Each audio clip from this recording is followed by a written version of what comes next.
going to be about the relationship between gameplay and animation. And Christopher Laubach from Riot Games will be discussing his experiences working with the League of Legends. So Chris, please.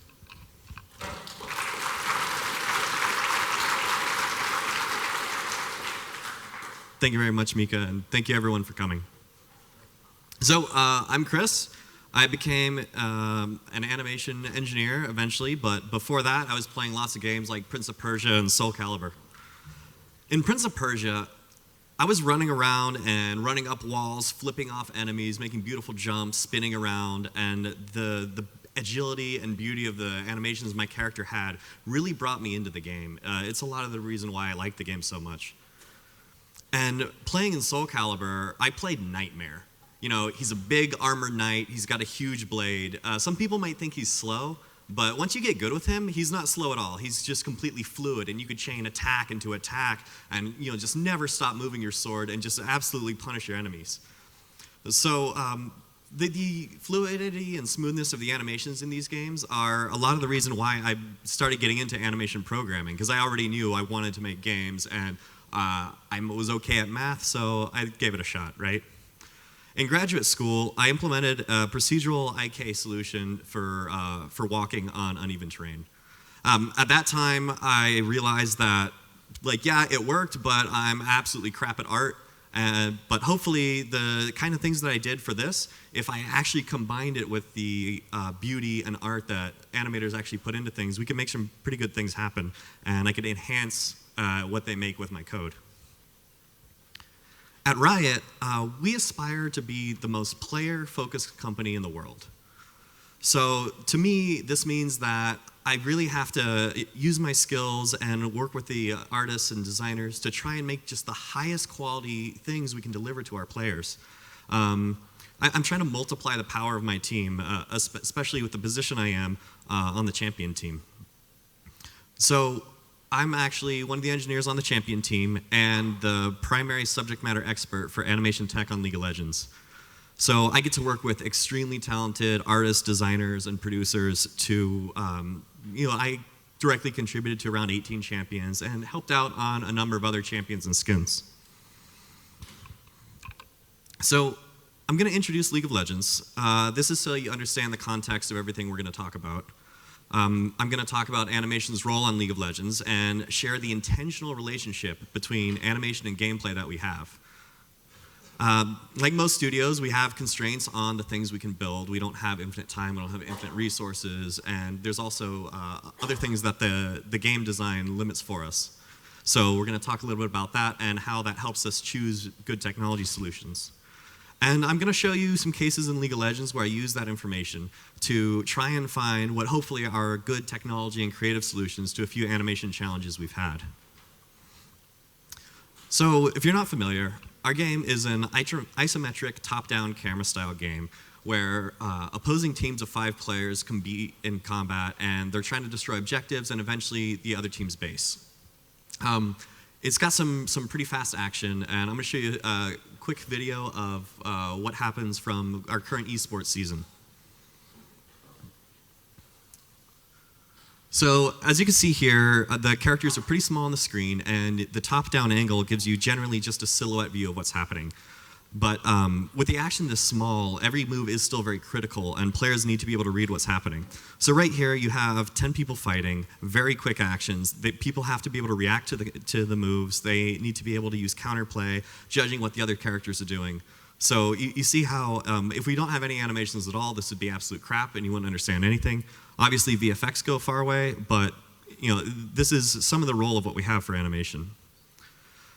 So that might have been a lot to take in, especially if you haven't played the game, but I assure you that our players could understand every single thing that was happening in that video and knew every ability that people were casting and could follow the action completely. At the highest level of play, our professional players can even react in milliseconds of time that you wouldn't believe so that they can dodge and counter different abilities. So animation has a clear relationship with gameplay in League of Legends. In short, animation is the servant of gameplay. This is a decision that our game made, but you can make a different decision for your game, totally fine. It just depends on your genre, your audience, and you guys know what you're doing. But Animation responds to gameplay in League of Legends. It doesn't slow it down, it doesn't control it, we don't stop gameplay, but it sees what's happening, it understands the timing from the designers and the inputs from the players, and it just tries to keep up with it while making it look good. So players spend a lot of time with friends playing the game, and they also watch the game together. At the highest professional level, we call it an esport, and clarity is really important to help players understand what's happening on the screen, as you saw previously. Animations also give characters their personality and expression in the game. Players spend a good portion of their time walking around or standing there, getting ready for combat situations.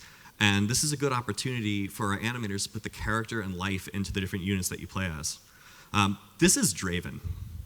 Look at his flashy axe, his hair, the feathers on his armor. Like, he's showy, he's arrogant. Frankly, he's a sociopath. And his tagline in the game is the glorious executioner.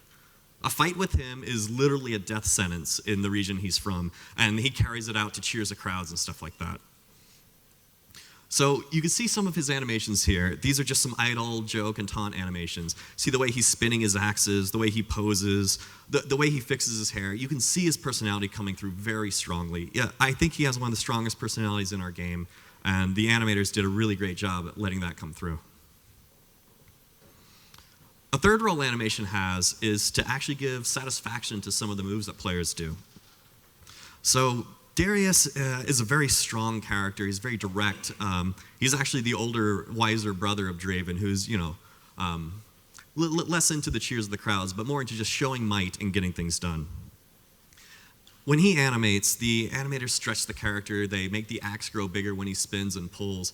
And I think he has some of the more satisfying animations in the game. So I want you to take a look at the end of this next video. He's in a fight, and at the end, he finally executes his enemy with what I think is one of the most satisfying animations we have.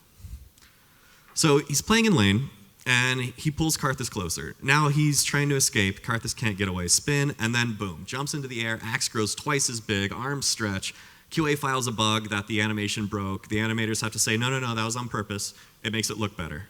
But this is some of the satisfaction that the animators give to the characters to help the player really feel good about the actions they've done.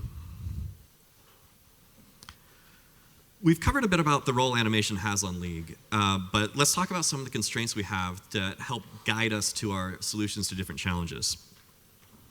We have relatively short development time. We have a small team of animators working on champions, and our min-spec machines still have resource constraints we need to consider.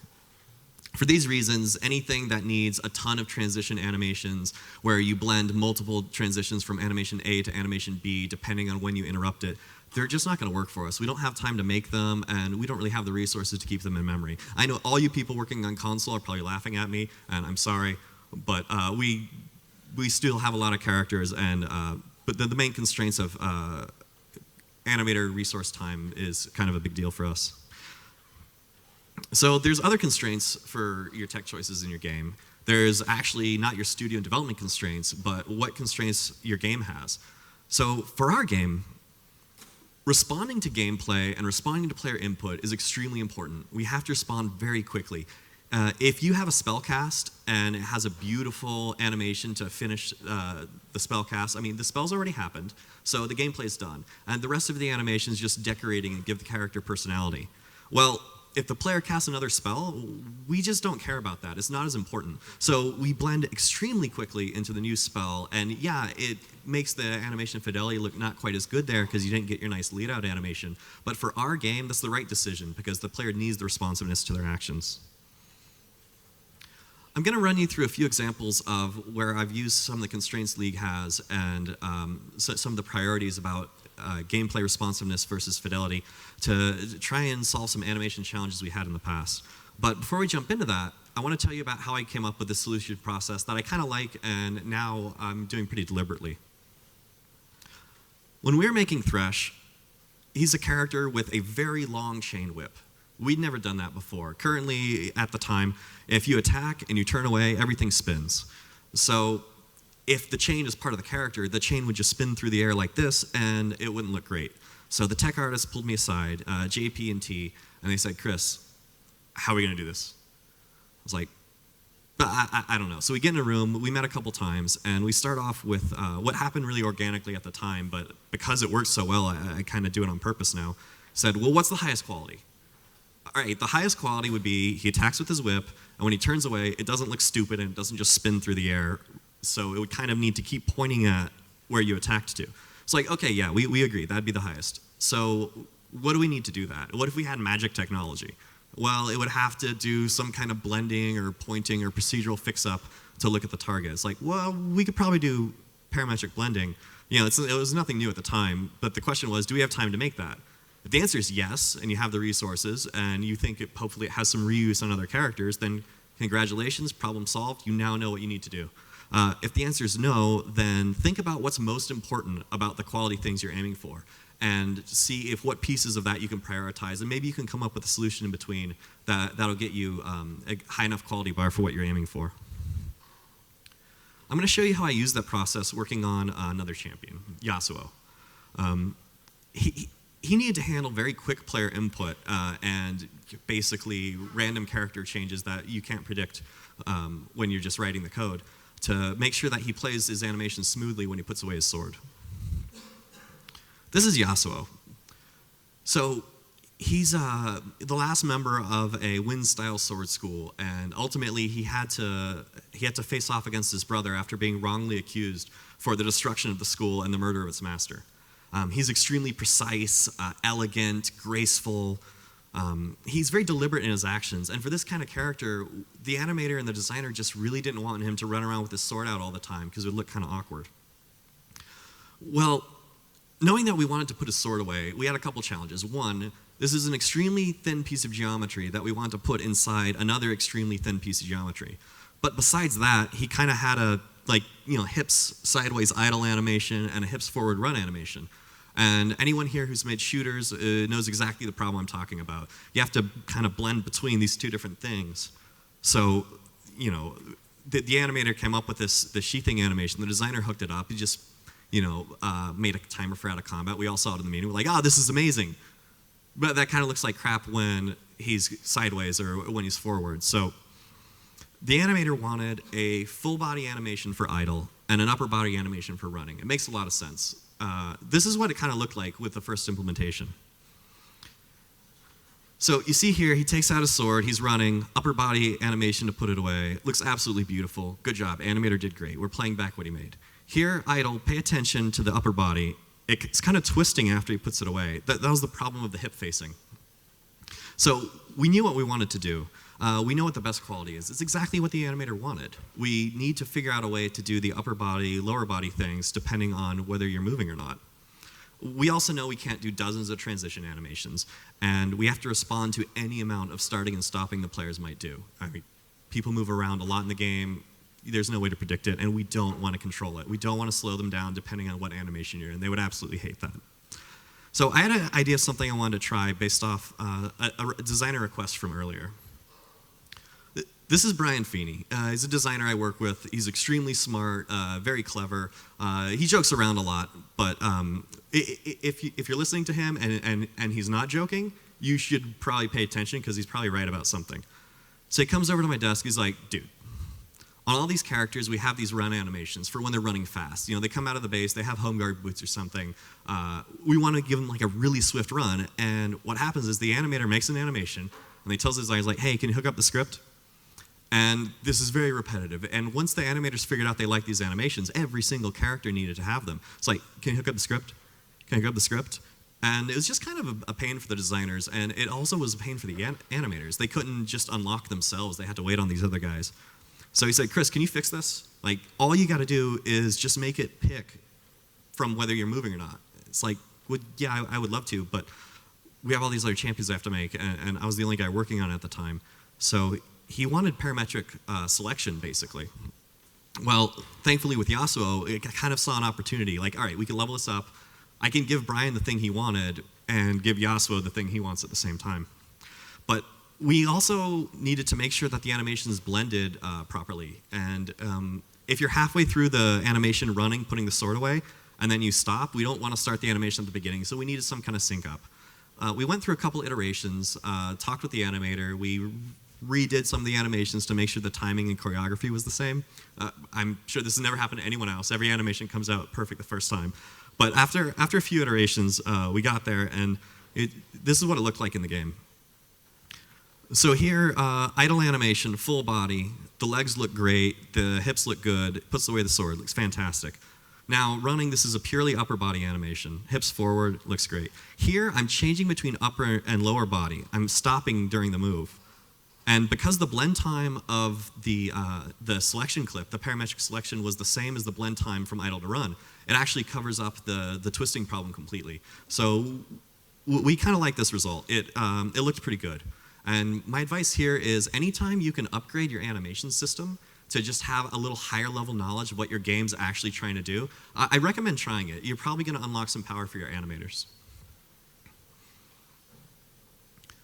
So Vel'Koz is a champion where we had to work within some constraints. When players play this guy, they're flying around, zapping enemies with tentacle lasers, eye lasers, and we wanted to create really fluid animations with these long tentacles. The animator in Vel'Koz, Skylar, created almost hypnotic quality with the idle animations and run animations he did with the tentacles. Anyone here familiar with animation stuff knows how difficult it is to hand key really long tentacle animations. I mean, we don't motion capture a creature like that. So if you guys are working on a character like that, I highly recommend you be nice to them, maybe buy them some beers or something, because it's not an easy job. It's extremely tedious, and it's absolutely necessary to get the quality that they want. So late in production on Vel'Koz, we ran into a problem. Once all the assets started coming together, we realized that when he's blending between some of the spells, he kind of popped in a weird way. The tentacles sort of starfished out, so all of them would go out to the side all at once when we were blending between certain spells and run animations, and it looked kind of bad. It wasn't something we wanted to keep forever. So let me take a look, show you what I'm talking about. So here, I'm timing my input to try and make the problem as bad as possible. You see all the arms pop out like that? It's when you have an S shape in one direction blending with an S shape in the other direction.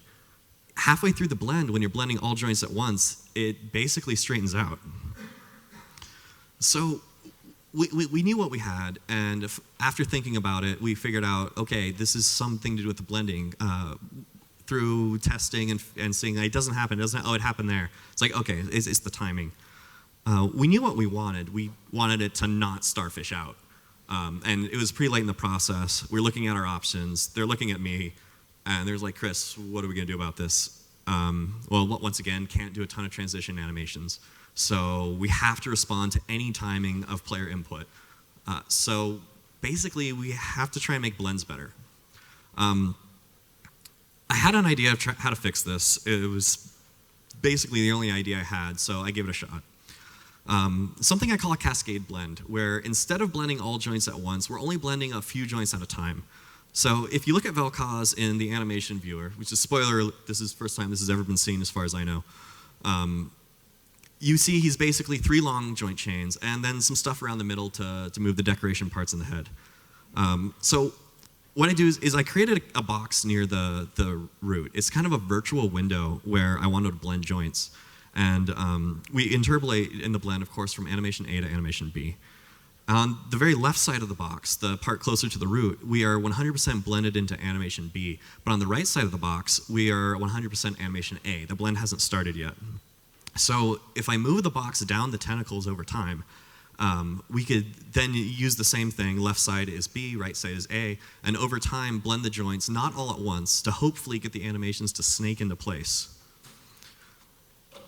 Well, this actually worked okay in my opinion. I'll show you what it looks like. So here I'm doing the exact same inputs. I'm trying to do my timing as bad as possible to make the problem as worse as it could be. Now here, the blend looks pretty quick because each individual joint doesn't have very much time to do the blend because we're spreading out the entire blend time just a little bit at a time over the whole chain. So it looks pretty good. It's definitely better than the starfishing we had, but it's still not really ideal. It's still blending fast. If anyone's worked on a similar problem like this, please talk to me after, because if we can make this a little better, or I'd just like to hear different ideas, about how we could solve this kind of problem.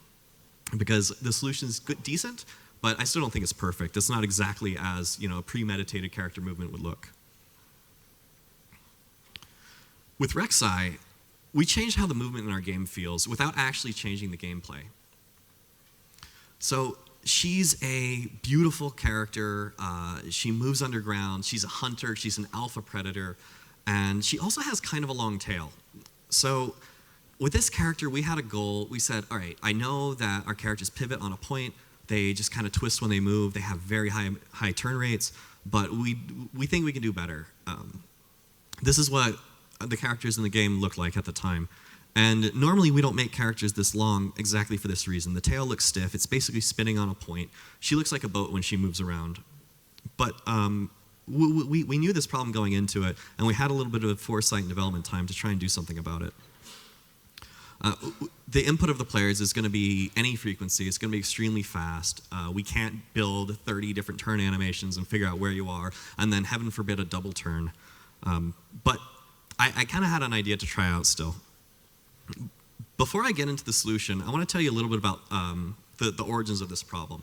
I actually was trying to solve this problem before we made Rek'Sai, and that's why we went into it making the long character body. 2 years previous in a Thunderdome, which is a thing Riot does, we create teams of basically anyone you want, and you work on anything you want for 3 days. Basically 48 hours over 3 days. It's just real passion projects of people. It's kind of my favorite times a year, happens 2 to 3 times a year.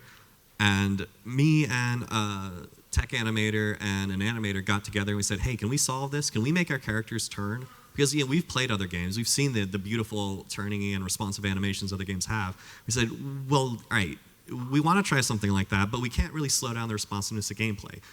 The designers would absolutely kill us if we made the characters lag behind just to make them look prettier, and nobody would play the character. So we formed a Thunderdome team, and we created my actual favorite character, Test Arrow.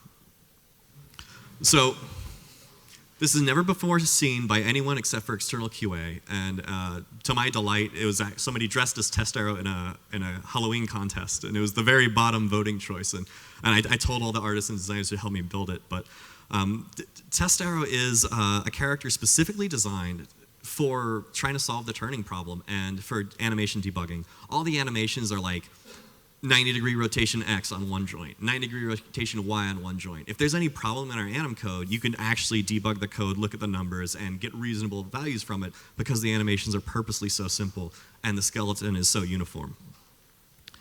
This is what Test Arrow looks like when she's moving around in game. It's blank. There we go. So very stiff. It illustrates the problem even worse than Rek'Sai did because there's no fancy animations to cover it up. You see technically exactly what's happening. We didn't know what the path the player was going to take. We had to handle any kind of input, but we also knew that we didn't want to kill the run animation. If we just had a purely playing turn animation, it wasn't going to do a good job, so we thought it has to be something additive.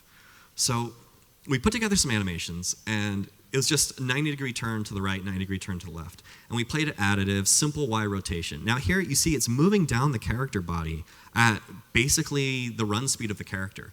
The idea here is if we can move forward at the same speed that this bend is moving backwards, it might look like it's staying still and holding in place. Hopefully that was a good enough illusion to make the character kind of look like it knew what it was doing. Also, we only animated the back of the character. We didn't want to touch the front because that has to respond to gameplay. Player clicks, player moves. That's the end of that story. You saw the animations are also 90 degrees, and we have to kind of handle every degree of turning. So we decided to just use the parametric blending we had that we created for Thresh to try and solve this problem. Also, you might have noticed that the animations didn't ease into the beginning. It started fully bent. What I did is I looked at the original facing of the character. You see the red line pointing up was the original trajectory. And then anytime the character path in the movement update hit some arbitrary angle, I picked 10 degrees, haven't changed it yet, works pretty good, I trigger a turn animation. Then, to feed the turn animation the correct angle, we look at the angle between the current facing of the character, the red line to the right, and the previous facing of the character that we just record as soon as we start the turn. We lock that number down. So if you feed this, this angle into the animation system, then you blend between your additive turn animations, and you get a pretty okay result. This is what it looks like on Test Arrow. And once again, you see the reason we made Test Arrow is because the animations can be made technically perfect. There's no beautiful art to distract us to find out if the system is working or not. We can see clearly when it did have problems, it didn't look like this, and you can add debugging stuff and figure out why. Well, how's that going to work on Rek'Sai? Rek'Sai actually has animations. Rek'Sai has some kind of up and down motion, and all of our animations are in parent joint space. So when I'm twisting on Y, that's great as long as Y is up. So in the animation editor, I'm showing you a little bit what Rek'Sai looks like. This is her run animation. It's pretty good, had a few iterations. And when we add the additive turn, it just kind of moves the back of the tail. Looks a little bit silly here, kind of short. But when you put it together in game, just this suggestion of motion actually went a pretty long way. As you can see here, she's moving around nicely. Any player input, I'm clicking left and right. I'm trying to move quickly. And just the suggestion of the back of the character pointing at where it was, it really went a long way. I love what we did with Rek'Sai, and this solution for the turning actually came together over 2 years. Me hacking away at the code a little bit at a time, at home whenever I found some space before I had it in a place where it was strong enough to show the team and be like, okay, let's actually challenge ourselves and make a character that relies on this. But she's one of my favorite characters for this reason. So make sure you have an intentional agreement between animation and gameplay on your title. By the way, a different relationship for your AI and for your player control characters can make a lot of sense. Maybe in your planning, you can have more foresight of what the AIs are going to do, and that can give you more time to actually leave some room for animation. Prioritize what's most important about the animation in your game so that you could evaluate those things and weigh them against each other when you do have to make choices. And make sure you know the development constraints of your studio and your game. When you consider these things together, hopefully you can choose tech and creative solutions that you'll have a lot of confidence in when you make that choice because you've considered the right things while prioritizing.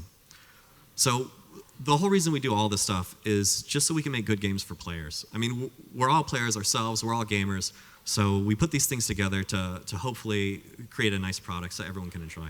So thank you very much. Hi, good talk. When you were doing the tail for Rek'Sai, did you ever think of doing like a dynamically simulated thing as opposed to additive animation? Yes, we thought about doing different dynamic physics stuff before. I actually had a Thunderdome after the one where I did the initial turning stuff, where I tried to add some spring constraints and stuff like that.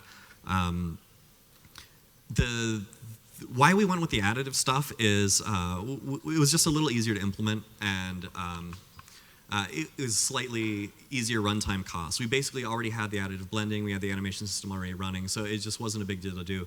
But for other secondary motion stuff, for pendulums, ribbons, things like that, this additive turn solution doesn't quite work. So, I'm still leaving it open. Maybe Thunderdome 8 to try something like that. Have you tried doing also movement prediction, for example, looking in the direction where the player is pointing? Movement prediction would work for paths that are already created. So as soon as a player clicks, we generate a path, and as long as there are no minions or other obstacles that get in the way of the path, which does happen a lot. If you're just going around the corner of an object, we can have the full predicted path, and we could probably implement a much better, more crafted solution for those specific scenarios. But the 98% majority case is players click, click, click, click, click, click, click, and they're always changing their movement, so prediction's not going to get us very far there. However, any AI characters or stuff with known paths, it'll get you somewhere for our game. Actually, one question. So the Cascade Blend, was it? Did it actually become part of the animation system so that you can use it wherever you want? And is it so that you just? It reminds me of something. Maybe you're familiar with like feather blending, where you kind of have a join, like a chain of joints, and then you just say from 0 to 1, like within 1 second, you kind of slide or blend slowly the blend values over this joint chain. Yes and but. We found this problem about 2 weeks before ship. Cascade Blend was Hail Mary. It worked well enough. If that didn't work, they had serious chat with producers and designers and try and figure out, okay, well, what do we really want to do? But it is data driven. You can change the window size. You could change the overall blend time. You could change like the length and the amount it blends.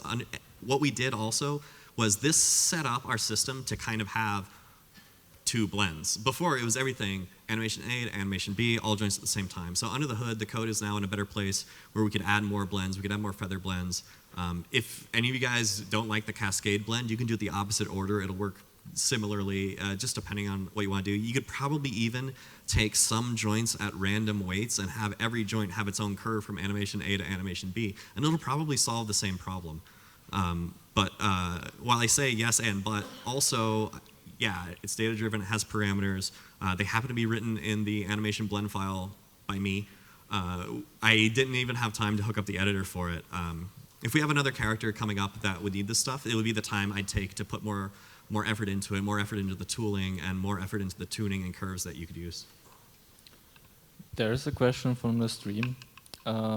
Is any of the animation information synced over the network? Barely.